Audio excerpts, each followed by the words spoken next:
There are some things you find in the woods that you should never bring home. Not because they're valuable, not because they're dangerous, but because sometimes they don't belong to you. And once you take them home, they don't always stay where you put them.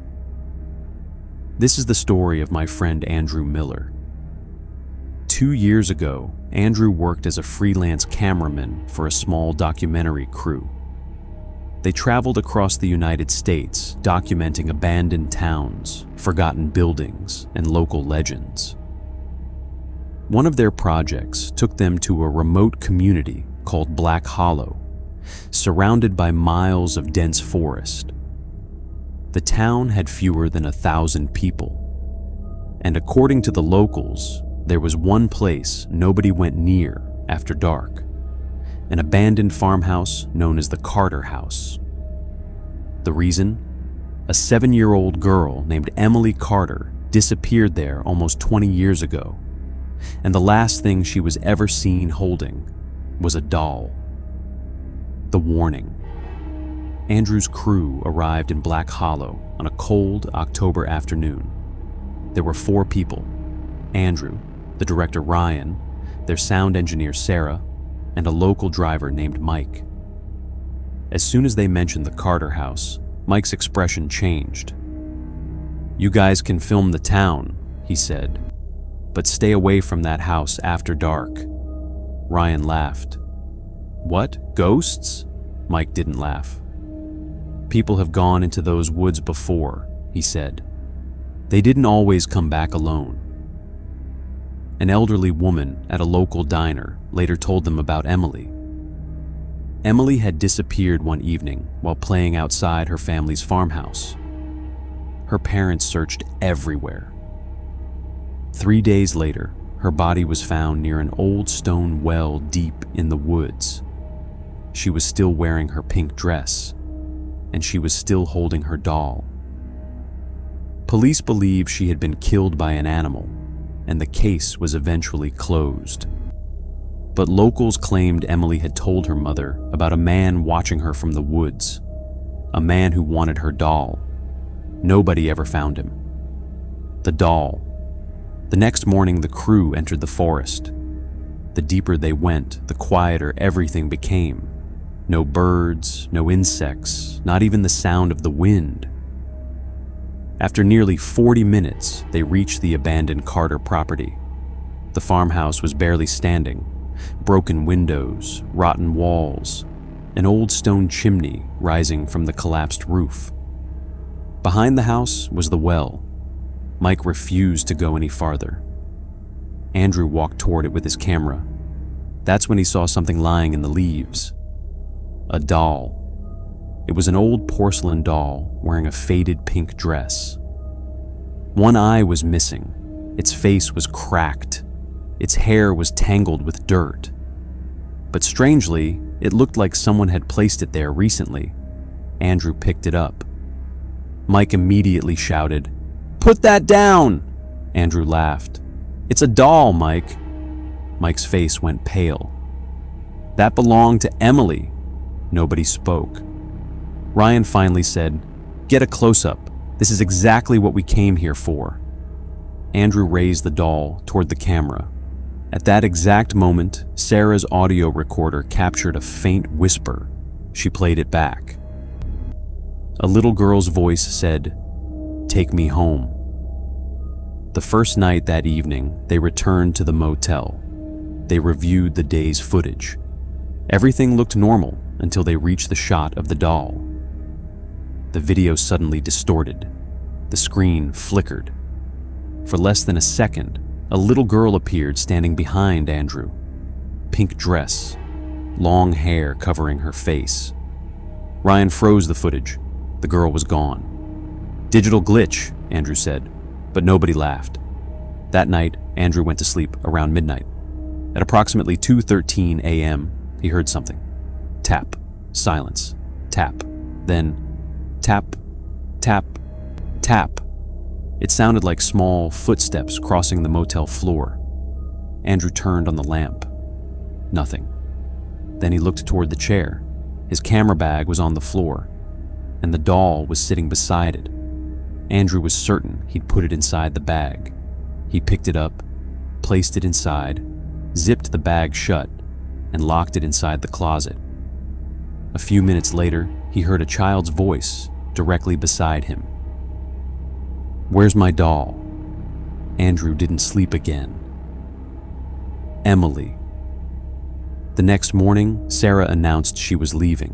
She said someone had been crying outside her motel room during the night. She hadn't opened the door, but in the morning, there were small, muddy footprints outside. Ryan tried to explain them away. Sarah stared at him. Animals don't leave footprints shaped like children's feet. That afternoon, they met an elderly local named Martha Carter, who had known Emily's family. The moment Martha saw the doll, she began to cry. "You found it," she whispered. She explained that Emily had carried the doll everywhere.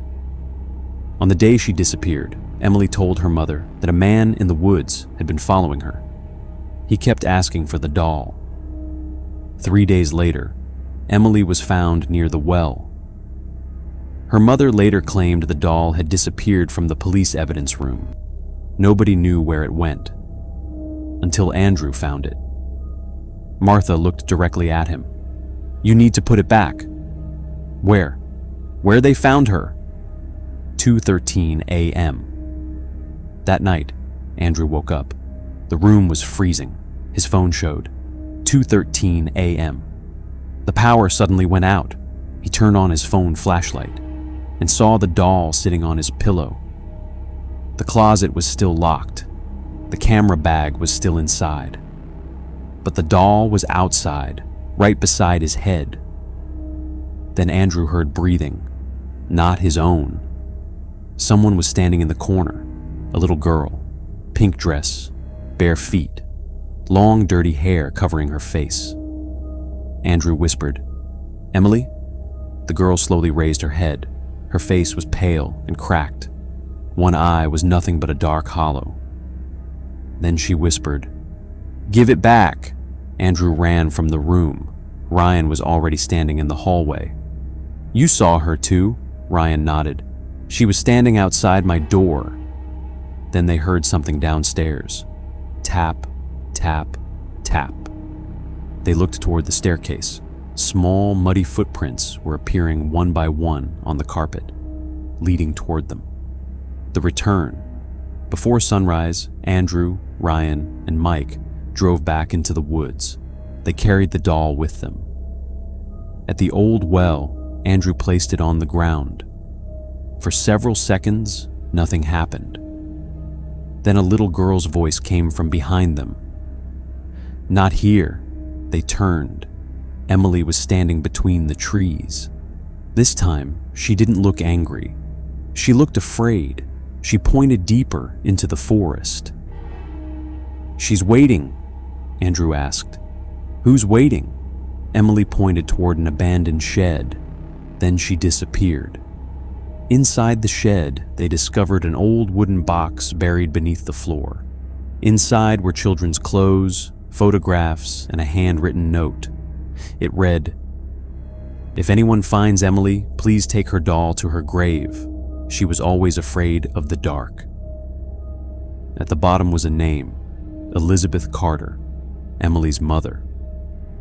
They realized Emily hadn't been buried near the well. Her grave was deeper in the woods. They followed the old markings and eventually found a small, overgrown grave. Andrew placed the doll on it. The forest suddenly became completely silent. Then a child's voice whispered, "Thank you." Andrew looked up. Emily was standing beside the grave. For the first time, she smiled. Then she disappeared. They thought it was over. They were wrong. The man in the woods. 3 days after returning home, Andrew called me. His voice was barely a whisper. "I saw someone in the footage." "Who?" "The man." He had been reviewing the recording from the grave. In the background, between the trees, stood a tall, extremely thin man. He was completely still, watching the grave. Andrew zoomed in. His face was impossible to see, but something was visible in his hand, a length of rope. Then the audio picked up a man's voice. The doll came back. A pause. Then, "Now she does." Andrew disappeared the following night. His apartment was locked from the inside. His phone was on his desk. His camera was still running. On his computer screen was a frozen frame from the Carter house. Beside the keyboard was a handwritten note. Only one sentence. Emily wasn't the one we should have been afraid of. The last recording. 2 weeks later, a local hunter found Andrew's camera in the woods near the farmhouse. The memory card contained one final video. Andrew was sitting on the ground in front of the camera. His face was covered in dirt. He looked exhausted, terrified. "If you're watching this, don't go to the Carter house." He looked behind him. Something had caught his attention. His breathing became faster. Then he leaned toward the camera. "The doll belonged to Emily, but the man who took her, he's still here." A long silence followed. Then something moved behind him. Andrew turned. His eyes widened. From somewhere deep in the darkness, a man's voice said, "Forget the doll." Andrew froze. The voice continued, "I want another child." The camera fell sideways. The image became completely dark, but the audio continued. Andrew screamed. Footsteps ran through the forest. Then silence. And finally, 3 soft knocks. Tap, tap, tap. The recording ended. Andrew was never found. The Carter house was eventually condemned, and the road leading into the woods was blocked. But locals still say that if you walk near the old well after midnight, you might hear a little girl crying. Sometimes, they say, you can see a pink dress between the trees. Most people believe Emily is still there, waiting for her doll. But there's another part of the story nobody talks about. Because Emily isn't the thing you should be afraid of. It's the man standing behind her. The man nobody ever found. The man who may still be watching the woods, waiting for someone to bring him another doll. The end. If you enjoyed this story, leave a comment and tell me what you think happened to Andrew. And if you want more disturbing horror stories, missing person mysteries, abandoned places, and unexplained encounters, subscribe to the channel. And remember, if you ever find an old doll alone in the woods, leave it there. This story was told to me by a friend who worked the night shift at a marble factory. The factory was about 15 kilometers from his village. There was a longer paved road, but the workers often used a dirt shortcut because it saved several kilometers. The only problem was that nearly 5 kilometers of that road passed through a dense, isolated forest. During the day, people used the road regularly. At night, almost nobody did. And according to the locals, there was a reason for that. One night, my friend was running late for work. He got on his motorcycle and decided to take the shortcut through the forest. He had only been riding for a few minutes when he noticed a man standing beneath a massive oak tree at the edge of the road. The man was completely still. As my friend approached, the stranger raised one hand and motioned for him to stop. My friend slowed down and asked, "Do you need a ride?" The man didn't answer. Instead, he asked for a cigarette. My friend handed him one. The stranger lit it and began smoking. Then my friend looked down. What he saw made his blood run cold. The man's feet were facing the wrong direction. His heels were pointing toward my friend. His toes were pointing backward. My friend immediately understood that something was terribly wrong. He started his motorcycle and tried to leave. But before he could move, the stranger suddenly appeared directly in front of him. My friend looked up. The man's body began to change. He grew taller and taller. Within seconds, he appeared to be nearly 10 feet tall. His face looked twisted and unnatural in the darkness. Then he leaned toward my friend and whispered, "You're leaving me?" My friend couldn't move. He couldn't even breathe.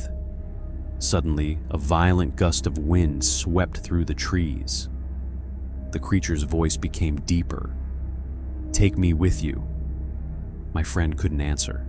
Then the creature screamed, "Take me with you!" Terrified, my friend nodded.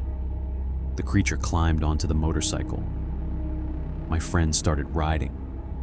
After that, he remembers almost nothing.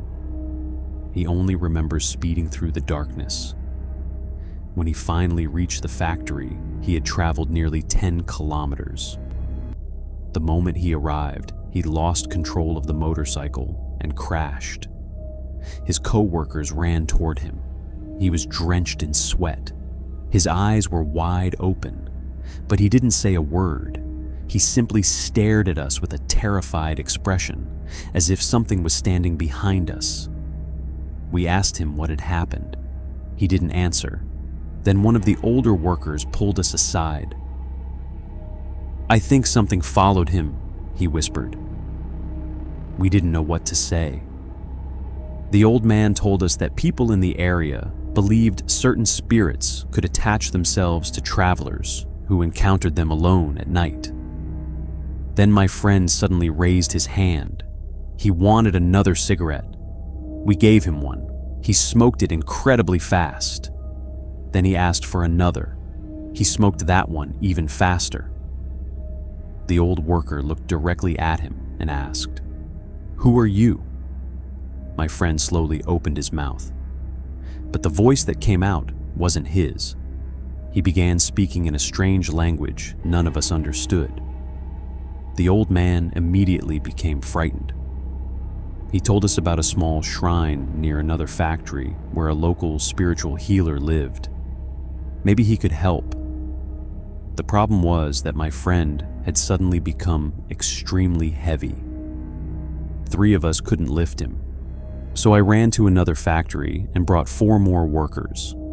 7 of us eventually managed to carry him to the shrine. When we arrived, the spiritual healer came outside. We explained everything. He examined my friend and performed a short ritual. Then he asked him, "Who are you?" Again, my friend's voice changed. He spoke in that same strange language. The healer listened carefully. Then he looked at us and said, "This is not a spirit from this area." We asked him what he meant. He told us that, according to the spirit, it belonged to a man who had died after being struck by a train. We asked, "What does it want?" The healer spoke to my friend for a few moments. Then he told us what we had to do. The next night, at exactly 11:15 p.m., we had to leave several things near the railroad tracks: a pack of cigarettes, a train ticket, a brand new set of clothes, and about 1¼ kilograms of sweets. We asked who would take them there. None of us wanted to go. The healer simply said, "Don't worry, I'll do it." My friend remained unconscious throughout the following day. That night, at exactly 11:15 p.m., the healer went alone and left the items at the place he had described. He then began walking back. He hadn't gone very far when he heard something behind him. A cigarette had been lit. He turned around. There was nobody there, only a burning cigarette glowing in the darkness. At almost the exact same moment, back at the factory, my friend suddenly opened his eyes. He sat upright and asked for water. His expression was completely normal. Whatever had been inside him was gone. After that night, none of us ever used that shortcut through the forest again. My friend eventually returned to normal. He's perfectly fine today, but there is one thing he refuses to do. He will never travel alone at night. especially not through the forest. Because even after all these years, he still remembers the man beneath the oak tree, the man with backward feet, the man who asked him for a ride, and the thing that whispered in his ear, "Take me with you."